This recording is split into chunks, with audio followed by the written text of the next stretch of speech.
one. Hi, welcome back to Frankly Wines in the Time of Corona. This is a very special Thursday edition because I got my partner in crime here, Connor McKee, Hello. and he is joining me for a special Drinking in the Now where we are going to feature some aperitivos. Now, Aperol has been flying out the door at an alarming rate, so we're quite certain you are all spritzing at home. And we wanted to bring some attention on, I had already wanted to, amongst Italy, wanted to bring attention to all the other fun aperitifs in Orari, but we're gonna go even farther beyond. However, I am not the best bartendress, so that's why Connor is going to be the one doing most of the work today, and I'll just be here spritzing along, just... Already made one cocktail. He already made me a cocktail, and we'll talk about it in a second. So, the first spirit that we're going to talk about today is going to be Cocchi Americano. This is coming from Piedmont, which we already talked about in our tour of Italy. This is from near Torino. So, how would you exactly describe? I mean, aperitifs they're always infused with a lot of herbs. Usually 30 plus. Yeah, and it's really dependent upon a family recipe, so you never really know how many or exactly the proportions that are going in. And they really started as medicinal purposes, ways of helping your digestive system, and so they've kind of made this easy transition to being things to start off the meal. So they kind of open up your appetite. Yes. So Cocchi, since it's from Piedmont, is actually it's wine-based, and it's based on Moscato, which most of us know is a sweet frizzante wine. However, here they use the quinine and Some gentian, citrus. That's what they're willing to share with us, but it makes a damn good cocktail. And Connor, tell us what we're going to make first. So first we're going to make a pretty easy cocktail called the Capri Classic. You don't even really need any measuring tools for this. You can totally kind of eyeball it to your taste. But essentially it'll be equal parts the Cocchi Americano, a little bit of club soda, and just a little kind of fresh garnish of some mint and cucumber. So I just have a little tumbler here, and I'm not even gonna measure it because we're in quarantine. We're in quarantine, free-handed. So we're just gonna kind of do a little 1, 2, 3, and then a little 1, 2, 3, and then we've got our ready to go cucumber with some washed hands and some mint as well.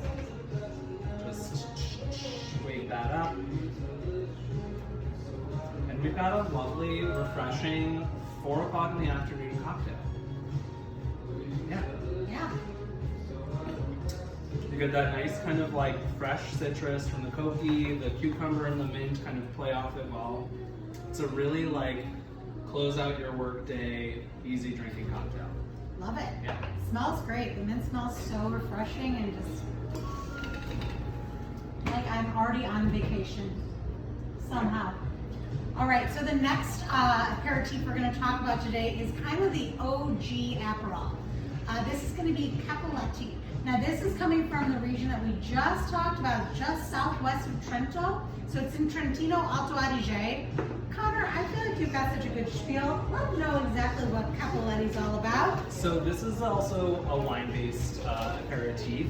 And contrary to Aperol, we use a natural coloring agent of carmine. And I should also note, once you open these guys, you should use them and store them in your fridge for about 2 to 3 weeks would be the best. But yeah, it's, I would say, maybe a little drier than Aperol. You get a little bit more of that medicinal feel. And we're gonna really kind of play into that with the cocktail we're gonna make with this guy, which is a mezzo, which is gonna be, again, in our handy little tumbler. And we're just going to, we're gonna make it work. We're gonna make it work. I would just like to know that I am currently drinking what looks like an Aperol spritz, but it's not. It's a Cappelletti spritz. And having drank many Aperol spritzes in my life, something that's really interesting about the Cappelletti versus Aperol is there is more of a menthol, like there's this cool little minty menthol kick to it that I never get off of Aperol. And the texture is a little bit rounder. Like it offers more to the actual feel of the cocktail than I think Aperol usually does. That being said, I don't poo-poo Aperol. I just like to support the people who kind of brought the original aperitif to us, which is Cappelletti. They were established in 1909, so they're pretty old school, and their blend was always initially focused on herbs, and you feel it. So again, the cocktail we're making, it's mezzo mezzo. It'll be equal parts, 1.5 ounce of the Cappelletti, and then 1.5 ounce of, from the same producer, their Sfumato Amaro. There we go. Ooh. And then we'll just finish it with a little splash of soda and a little lemon twist. And there we go. It could not be easier. We'll get into this a little more, the kind of smokiness from the Amaro. They're smoking the rhubarb root in there. That fresh lemon peel is just really kind of waking it up. It's just the right amount of bitter, and it's just like perfect. You could do it pre or post meal. Yeah. Can't wait for him to make me one after this. All right, so finally then, we already kind of touched in on this, but the Sfumato from Cappelletti is technically an Amaro. Now, Amaro is often been considered something you would have after a meal as a digestif, but more and more cocktails these days people are subbing out vermouths and Campari. People are subbing these Amari into cocktails, and it's giving a lot more kind of layers and element to them. As Connor said, the Rhubarbo Sfumato is actually smoked. I've used this in Negroni, subbing out Campari. What's the cocktail we're gonna do now? We're gonna do a campfire sour. So we're still gonna use some bourbon. I've got a little leftover sample here of a Texas bourbon, so we're gonna do 1.5 ounces of that into our cooled and iced up shaker. We're going to do 1.5 ounce of the Sfumato. Right in there, boom, boom, boom. And then 1/2 ounce of some fresh lemon juice that I just squeezed. That's about a half. Awesome. There. Here's my top. And then just shake.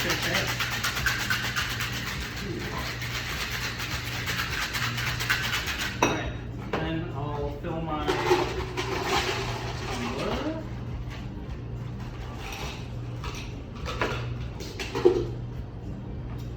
You're just ready for cocktail hour. You've just finished that Zoom meeting, and you are ready to drink.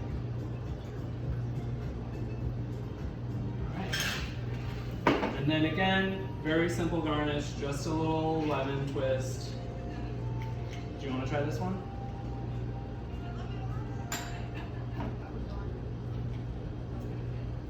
Ooh. It's like, it's smoky. I was like, it's like a smoky bourbon feeling. It's a smoked campfire. Yeah.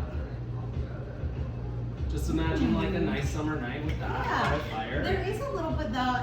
The rhubarb of this comes through with a little bit more fruit. Yeah. Like, it doesn't feel incredibly bourbony. It feels, at first you feel the heat of the proof of the bourbon. You feel that it's got some alcohol to it, because a lot of these guys are like 30% alcohol. Yeah, they tend to hover between 20 and 30, Mm-hmm. depending on if they're supplying. This feels like it has more kick to it, but you get the fruit and the smoke of that. So it's kind of nice. Yeah. Definitely a summer rendition of like doing a Manhattan, something that feels more light and fresh. All right, so before we're out of time, I did want to quickly, we wanted to bring out a couple people who are locally doing some of these products. basically Italian Americans, and one would be our good friend Louis over at St. Augustus. He is in Greenpoint, distilling these alongside the Green Oak Ginsmiths. And then the other guys they're in Bed-Stuy. Yeah, Fourth Age Spirits, Daniel Delanwez and Aaron, doing more of like a medicinal approach, but modernized and a little more contemporary. So this is their Amaro. They do also do some other cool spirits, but the two that we consistently carry is the Amaro and also their Aperitivo. What do they use to color? So the coloring, this is technically vegan. So it's colored with black carrots and hibiscus flowers. So you get a nice kind of beautiful dark red color. Yeah, so these, even though they're American and New Yorkers, they have that Italian feel. And just two other ones I'm going to quickly point out that we love doing. One is almost Italian. This is going to be the Mattei Cap Corse. This is coming from Corsica.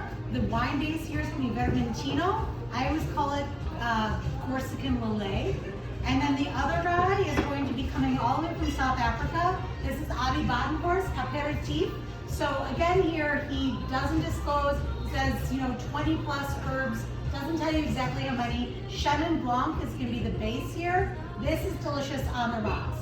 I will just pour it over ice. You could add a little soda if you want to cut it, but It's got delicious a la soda. Yeah, it's such great concentration and complexity in that one that it really doesn't need anything else. All right, so happy spritzing.